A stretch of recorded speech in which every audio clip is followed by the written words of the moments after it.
নমস্কার ভক্তরা, জয় শ্রীকৃষ্ণ, রাধে রাধে। ভক্তরা, 752 বছর পর মকর সংক্রান্তিতে একটি অসাধারণ সহযোগিতা ঘটেছে। যদি আপনি কাউকে না বলে চুপি চুপি একটি ছোট্ট কাজটি করেন, একটি গরুকে খাওয়ান, তাহলে আপনার 7 জন্ম বা পূর্বপুরুষের কোনো অভিশাপ বা গৃহদোষ দূর হবে, বাস্তু ত্রুটি দূর হবে, আপনার জীবনের সমস্ত দুঃখ কষ্ট যন্ত্রণা দূর হবে। বন্ধুরা, জীবনে এত সম্পদ আসবে যা আপনি সামলাতে পারবেন না, খাদ্য অর্থের কোনো অভাব থাকবে না। হ্যাঁ দেখুন, আজ আমি এই ভিডিওতে প্রতিকারটি ব্যাখ্যা করব। প্রতিকারটি খুব সহজ, তবে এর সাথে থাকা নিয়মগুলি খুব কঠোর। আপনার জন্য নিয়মগুলি বোঝা খুব গুরুত্বপূর্ণ হবে, কারণ মানুষ সহজে প্রতিকারটি করে, কিন্তু প্রতিকারটি করার পরে তারা সংকল্পের মূল সংকল্পটি নিয়ে ধ্যান করতে ব্যর্থ হয়। দেখুন সেই গোপন জিনিসটি কি, যা আপনাকে মাতা গরুকে খাওয়াতে হবে। আর মকর সংক্রান্তিতে এবং মাতা গরুর মধ্যে সম্পর্ক কি, এই ভিডিওতে ব্যাখ্যা করব। তাই বন্ধুরা, ভিডিওটি পুরো ব্যাখ্যা করতে পারবো না, শর্টের মধ্যেই আলোচনা করে দেব। তাই আপনারা সময় খুব তাড়াতাড়ি আপনি জানতে পারবেন পুরো কাহিনীটা। কিন্তু দেখুন, ঘুড়ি ওড়ানো এবং খাবার তৈরি করার বাইরেও মকর সংক্রান্তিতে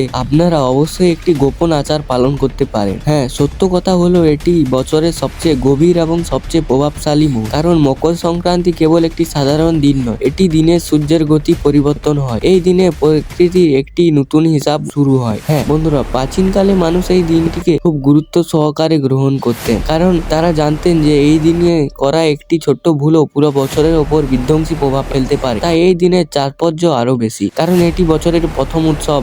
হ্যাঁ বন্ধুরা, এই দিনে করা একটি ছোট্ট ভুল পুরো বছরের ওপর বিধ্বংসী প্রভাব করবে, তাই আগে থেকে সতর্ক হয়ে যাওয়া ভালো। মকর সংক্রান্তি আসল অর্থ হলো বাধা অতিক্রম করা, অস্থিরতা ভেঙে জীবনে এগিয়ে যাওয়া। এই কারণে আমাদের প্রবীণরা বলতেন যে এই দিনে বপন করা বীজ সারা বছর ধরে ফল দেয়, অর্থাৎ গৃহতা ও পদক্ষেপগুলি সারা বছর ধরে আমাদের জীবনকে উন্নতি করার জন্য। বন্ধুরা, এই কারণে দিনে দান খাওয়া গুরুত্ব অপরিসীম। প্রাচীনকাল থেকে মানুষের মকর সংক্রান্তি দান করে আসছে। এই দিনে খাদ্যদান, সংযম ও সদাচরণের প্রতি বিশেষ মনোযোগ দেওয়া হয়, কারণ কেবল পেশার মাধ্যমে সম্পদ তৈরি হয় না, চিন্তা ভাবনা, কর্ম, সময় ও বোঝার মাধ্যমে সম্পদ তৈরি হয়। হ্যাঁ বন্ধুরা, হয়তো লক্ষ্য করেছেন যে অনেক সারা বছর কঠোর পরিশ্রম করে, আমরা কঠোর পরিশ্রম করি কিন্তু টাকা টিকে থাকে না। খাবার থাকা সত্ত্বেও ঘরে অভাব অনুভূতি তৈরি হয় এবং চিন্তা ভাবনা কর্মের মাধ্যমে সম্পদ তৈরি হয়। হ্যাঁ বন্ধুরা, ব্যয় বারবার অপ্রত্যাশিত ভাবে আসে, টাকা টিকে থাকে না এবং পিছনে কারণ রাইসও একটি অদৃশ্য বাধা,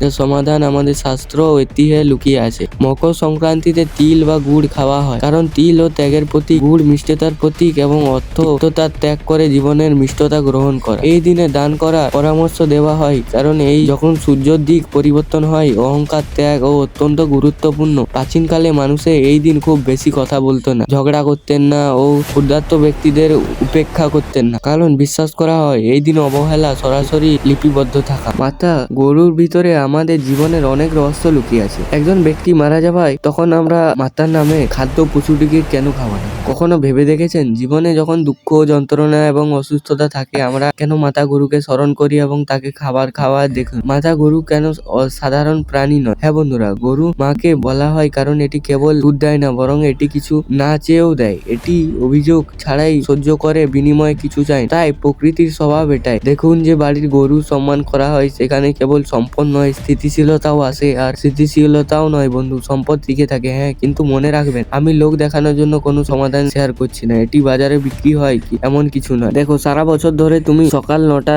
ঘুম থেকে ওঠো, সকাল 10টা 11টায় ঘুম থেকে ওঠো, কেন মকর সংক্রান্তি ব্রহ্ম মুহূর্তে ঘুম থেকে ওঠা উচিত? আমরা জানবো ব্রহ্ম মুহূর্তে ঠান্ডা জলে স্নান করা উচিত। মনোযোগ দিয়ে শুনবেন। মকর সংক্রান্তি ব্রহ্ম মুহূর্তে স্নান করে ওঠা প্রথমে রাখা উচিত, যে যতটা সম্ভব চুপ থাকার চেষ্টা করা, কারোর সাথে বেশি কথা বলা না ও অনুভূতি নিজের কাছে রাখো। শুধু মনের উপর ঈশ্বরকে স্মরণ করো এবং তার নামে জপ করো অথবা নাম জপ করো। দেখো, ঘুম থেকে ওঠার পর তোমার মোবাইল ফোনের দিকে তাকাবে না, মন শান্ত রাখবে, অনুভূতি রাখবে, আর কিছু ঠিক করতে যাচ্ছি চাইবে না। এই প্রতিকারের মূল উদ্দেশ্য হলো তোমার জীবনের নতুন দিকে নিয়ে যাওয়া। তুমি সকাল থেকে ঘুম থেকে ওঠার পর স্নান করার আগে বা স্নান করার পরে তুমি ঘুম থেকে উঠে আপনার বাড়িতে যে খড় বা থাকে সেগুলি গরু মাতাকে খাইয়ে দেবে। মন শান্ত করে একবার প্রণাম করবে।